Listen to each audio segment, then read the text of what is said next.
Today on Spelljammer, the Astral Crystal. In the name of Ogma, please guide me on this quest for the Astral Elves. Will it be deemed worthy to search for the King's son? Or shall I continue on with my ventures of finding the relics that you request? Hear a voice. Do it.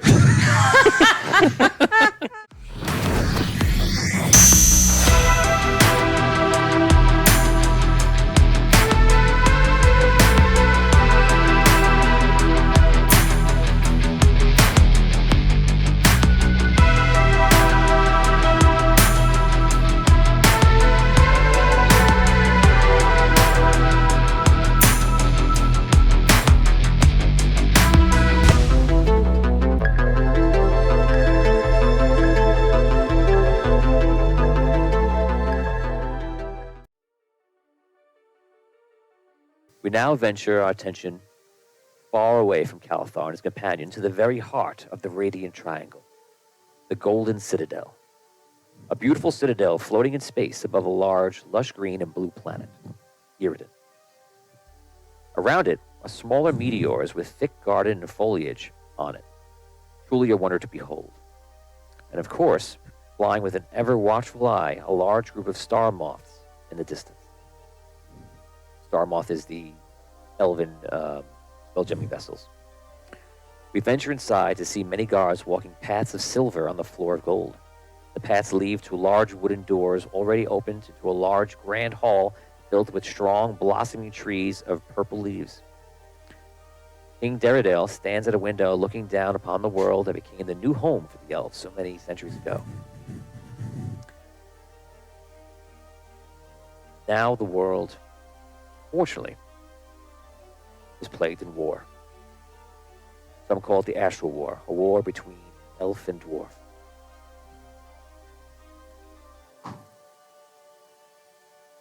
Next to the king is the commander. And he says, "It is truly a beautiful day, Sacred One, isn't it?" The king responds, Untouched by hate and violence. And I hope to keep it as just. The royal page enters. "Sire, I present Nomington. He travels from Kalon's fortress." Oh, bring him in haste. The page leaves. The commander leans over to the king. "Your son sent you his autognome all the way from the edge of wild space. What meaning is within?" The king says. We shall see, Commander. The page comes back, and he returns with Nomington, the autognome. Sacred One, His Royal Highness has placed me at your disposal. It is good to see you again. You bring word. I do, Your Highness. What is your news? Sacred One, I bring most dire news. Fortress of Dalgon has been sacked, and His Highness, your son, Prince Kalon, is dead.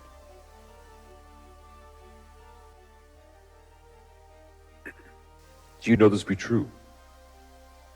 Confirmed. It is confirmed, Sacred One.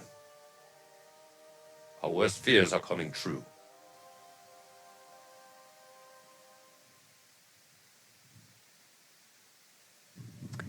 The king walks over to back to the window where he was at before.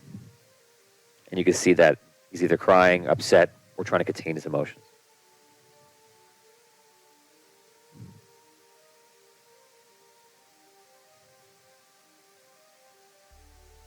Commander, He says without turning around. assemble the War Council.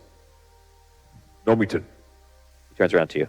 Sacred One, I take you into my service once again. I'm most honored. I charge you with your first task. Find the Asimir Paladin. The one who finds lost things. We're going to need him. It will be done.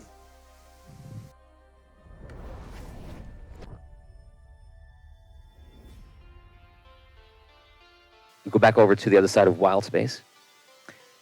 You find yourself walking into a tavern known as the Drifting Galleon. It's you, Loken, and Sherry. Inside is a motley crew of all different species. Loken takes you over to the bar where you see a plasmoid is sitting down, having a beer, where you can see the ale going into his mouth from all sides, passing through his body, and laying in some sort of stomach area. You think. Has he assumed a humanoid shape, or is he just Currently, completely amorphous? as you know that usually they can take any shape they want, it seems that now he has chosen to take a shape of a plasmoid form. I present to you two a companion I've met over the years. I present to you Blobbert. He is a plasmoid that knows how to acquire things of interest. Blobbert, this is Calthor and his friend Sherry. They might need your services for a future mission. I'll let you guys speak. I hope it's a lucrative one. Blobbert, Hello. it's wonderful to meet you. My name is Prince Calthar Zell. Prince Calthar. And Nice to meet you. Nice to meet you too. My companion is Sherry. Hello. Hello, young gentle blob. That's right, a plasmoid. You have some moves, I see. Well, you know, Very nice. how I get around. Very nice. I like your dancing. If he does that the entire day, it'd be great. jiggly. I Just jiggles love all it. day long. I think you're going to get what you wish for. Blobbert, Loken informs me you possess many unique traits I suppose so. and unique Yes. abilities. Perhaps. Are your services for hire? Oh, yes. As long as it's a lucrative deal, you know. Have you ever worked with Astral Crystal in the past? Astral crystal. You don't know anything about it. Can't say I have. Loken returns. He has some ales for everybody. Hey, around on me. Oh, Look at this. My way is paying you back for some of your lost coin. Thank Very you. nice. Loken, our new friend, tells me he has no experience with Astral Crystal. Astral crystal is very rare. It is basically, you can imagine arcane energy in the form of crystal. It can be used to power many ancient machines of war, and also in this case, for the elves, a very powerful shield that they use to protect their homeland. This mission, if Calthor deems you worthy, we would be asking you to help. Well, in part one, your gifts for getting in and out of situations easily, perhaps behind a few locked areas if needed. We don't know exactly what he would encounter. Infiltration. Yes, yes. But also, the astral crystal is actually not crystal in its raw form. It's actually a liquid. We would need you to perhaps contain it inside of you for a small period until we can put it into a container. So I can usually, when you're dealing with this sort of thing, it's very unstable and it's very easily lost. You see, when to explain further, when the astral crystal from its liquid form, it must be put into the machine in the liquid form and then crystallize immediately so that it can pass its energy through the crystal for a long period of time as well, for even perhaps amount of years. But it must be liquid once entering the machine. To power the shield. Yes. Well, this sounds like a most delicate operation. It's quite risky to me, it sounds. And we understand your unique biology can protect the crystal in its liquid form, Yes. making you uniquely qualified for this project. Now, the only other thing I can think of to transport arcane crystal in its raw form is a couple of devices that I've seen by the gnomes. And if we can get our hands on some of those, perhaps these devices would be able to help control it. But in a pinch, in a situation, we would need somebody who can hold the arcane crystal. So, what's your offer? I mean, really asking me to risk quite a lot. So, I am a prince of the Zell family. You can ask my companion Sherry. I pay very, very fair rates. Isn't that right, Sherry? Oh, that is correct. And if I find that your services are of positive consequence, you could even ask Sherry that I may employ your services on future missions. This would be our 5th trip together. May I say I've enjoyed every one? Well, it's good to hear. What do you say, Blobbert? Oh, okay. Thank you, Logan. You won't regret it. And in our downtime, we're dancing.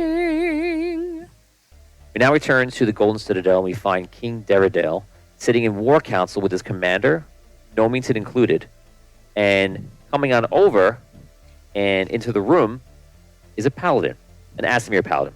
Vin, why don't you describe your character? My character's name is Valentir Agmar. He is a paladin of Agma. He is a very tall, humanoid creature in full armor. His face is pretty much never revealed. From behind his faceplate, you can see his eyes are like very golden and shiny. He also stands about 6'5", 6'6", so he's a very tall, imposing figure. And describe an Asimir for those who don't know. So an Asimir is born of a mortal race, but a child of a god or celestial being. So imagine a holy figure born into a mortal body, right? And he's a very perfect-looking being. So he looks human, but he's very meticulous. Like everything about him is, his cheekbones are perfect, his eyes are perfect, his hair is perfect. Valentir enters the room with a page, and you see that you've apparently interrupted some sort of council meeting, but the king gives you a motion like it's all right. The commander stops speaking, and then you come in, and they motion for you to sit. Do you? I take my seat, yes.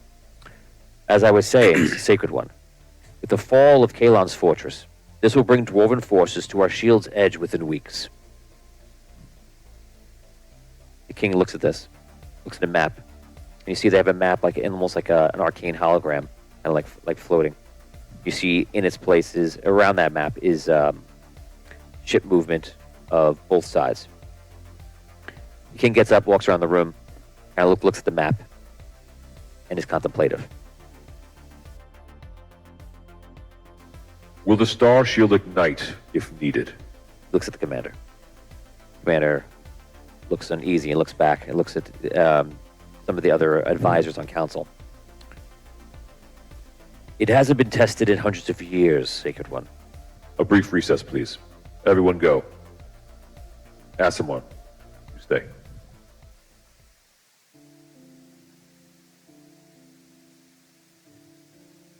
Where did Nomington find you?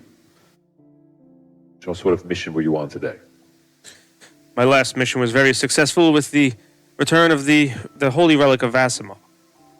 I have something for you to find. In this case, it is not a relic. It is my second son, Kalthar. I am concerned for his safety, and now he will be the next ruler of our kingdom.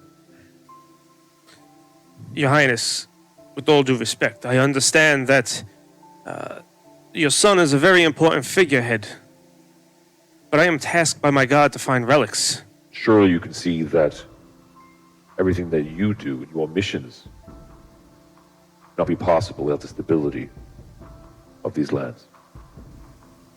I do understand that, Your Highness, but It's not only your code as a paladin, call you forth in such need.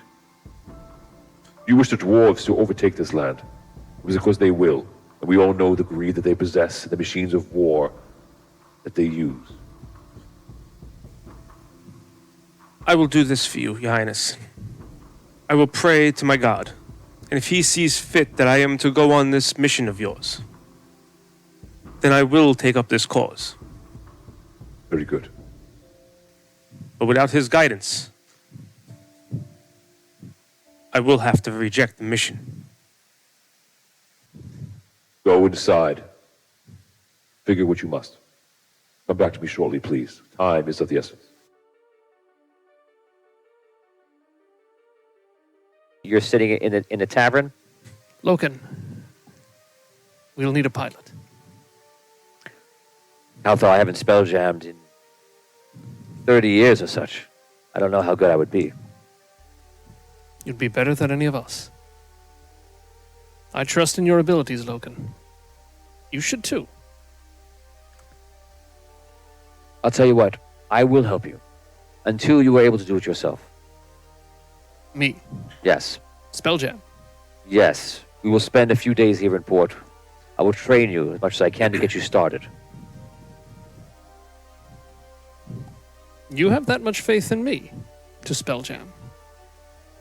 I believe you could do it, yes. You are very talented just because you haven't put yourself into the proper way of thinking.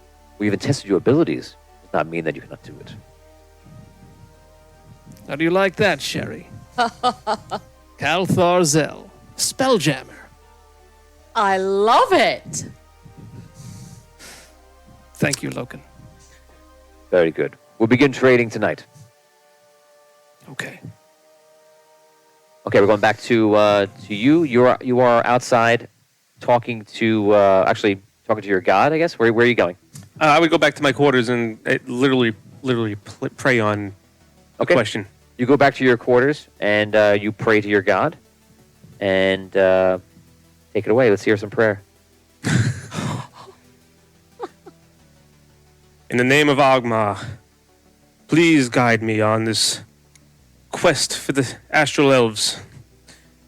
Will it be deemed worthy to search for the King's son? Or shall I continue on with my ventures of finding the relics that you request? Hear a voice. Do it.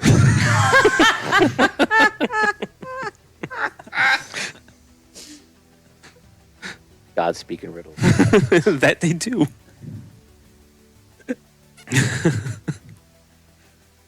You can roll d20. What am I rolling with here? Insight or...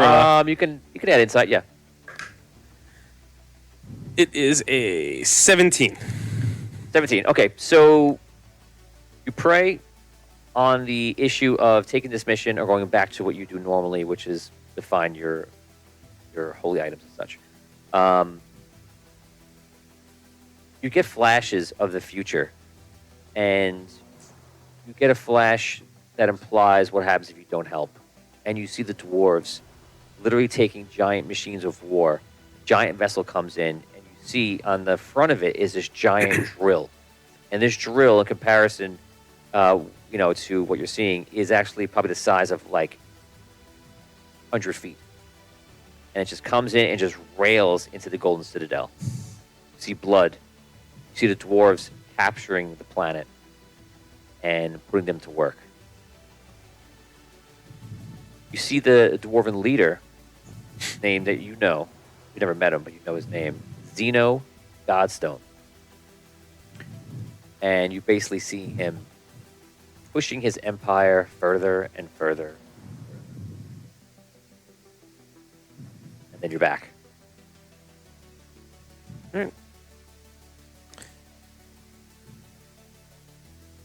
It seems that your message is clear. And I will return to the Astral Elves and give them the guidance that they request.